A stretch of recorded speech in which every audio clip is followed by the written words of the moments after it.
June 22ರಂದು ತುಳುನಾಡಿನಾದ್ಯಂತ ಏಕಕಾಲದಲ್ಲಿ ತೆರೆಕಂಡ ಅಮ್ಮೆರ್ police ಉತ್ತಮ ಪ್ರದರ್ಶನ ಕಂಡರೂ ಅಪಪ್ರಚಾರ ಮಾತ್ರ ಎಗ್ಗಿಲ್ಲದೆ ನಡೆಯುತ್ತಿದೆ.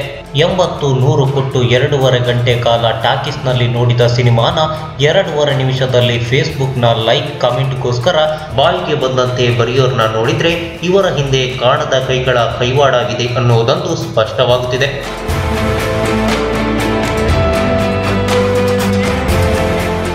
Back to back 2 super duper hit ಚಿತ್ರಗಳನ್ನು ಪೋಸ್ಟರ್ವುಡ್ಗೆ ನೀಡಿದ ಪ್ರತಿಭಾವಂತ ನಿರ್ದೇಶಕ ಸೂರಜ್ ಶೆಟ್ಟಿಯವರ 3ನೇ ಪ್ರಯತ್ನ ಅಮ್ಮೆರ್ ಪೊಲೀಸ.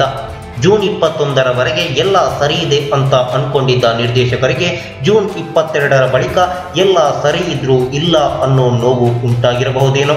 ಏಕೆಂದರೆ ಕಾಣದ ಕೈಗಳು ಸಾಮಾಜಿಕ ಜಾಲತಾಣಗಳಲ್ಲಿ ನಿರ್ದೇಶಕರು ಸೇರಿದಂತೆ ಚಿತ್ರಕ್ಕೆ ಒಯ್ದದ್ದೇ ಒಯ್ದದ್ದು. ಇದೇ ಕಥೆಯನ್ನು ತಮಿಳ್ ಅಥವಾ ತೆಲುಗಿನಲ್ಲಿ ಮಾಡ್ತಾ ಇದ್ರೆ ಇದೇ ಬಾಯಿಗೆ ಬಂದಂತೆ ಬೈಯೋ ಪ್ರೇಕ್ಷಕ ಚಿತ್ರಮಂದಿರದ ಮುಂದೆ ಕಟೌಟ್ ನಿಲ್ಲಿಸ್ತಿದ್ನೋ ಏನೋ. ತುಳುವಿನಲ್ಲಿ ಏನಾದರೂ ಡಿಫ್ರೆಂಟ್ ಬೇಕೋ, ಒಂದೇ ರೀತಿಯ ಚಿತ್ರಗಳನ್ನು ನೋಡಿ ಸಾಕಾಯಿತು ಅನ್ನೋ ಪ್ರೇಕ್ಷಕ ಸೂರಜ್ ಶೆಟ್ರ ಡಿಫ್ರೆಂಟ್ ಚಿತ್ರಕ್ಕೆ ಏಕೆ ಮಣೆ ಹಾಕ್ತಾ ಇಲ್ಲ ಅನ್ನೋ ಪ್ರಶ್ನೆ ಮೂಡಿದ್ರೆ ಅದಕ್ಕೆ ಉತ್ತರ ಇಲ್ಲಿದೆ ನೋಡಿ.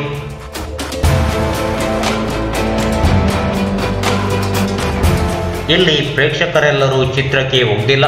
ಕಾಣದ ಕೈಗಳ ಕೃಪಾ ಕಟಾಕ್ಷದ ಪ್ರೇಕ್ಷಕರ ಜೊತೆಗೆ ಈ ಕೃಪಾ ಕಟಾಕ್ಷದ ಮಾತುಗಳನ್ನು ಕೇಳಿ ಓ ಈ ಜನ ಪನ್ನ ಸಮ ಅನ್ನೋ ಪ್ರೇಕ್ಷಕ ಅಮ್ಮೆರ್ ಪೊಲೀಸ ಚಿತ್ರದ ಕತ್ತನ್ನು ಇಸುಕಿದ್ದಾರೆ.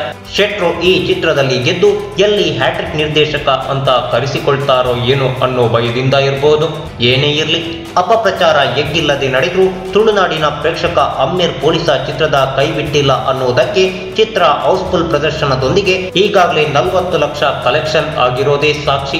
ಚಿತ್ರ ಯಶಸ್ವಿಯಾಗಿ ಮುನ್ನೋಗಿ ಎಕ್ಕಸಕ ಮತ್ತು ಪಿಲಿಬೈಲು ಯಮನಕ್ಕ ಚಿತ್ರದ ದಾಖಲೆ ಮುರಿಯಲಿ ಅನ್ನೋದೇ ನಮ್ಮ ಆಶಯ. ಈ ಬಗ್ಗೆ ನಿಮ್ಮ ಅನಿಸಿಕೆಯನ್ನು ಕಾಮೆಂಟ್ ಬಾಕ್ಸ್ನಲ್ಲಿ ಬರೆಯಿರಿ.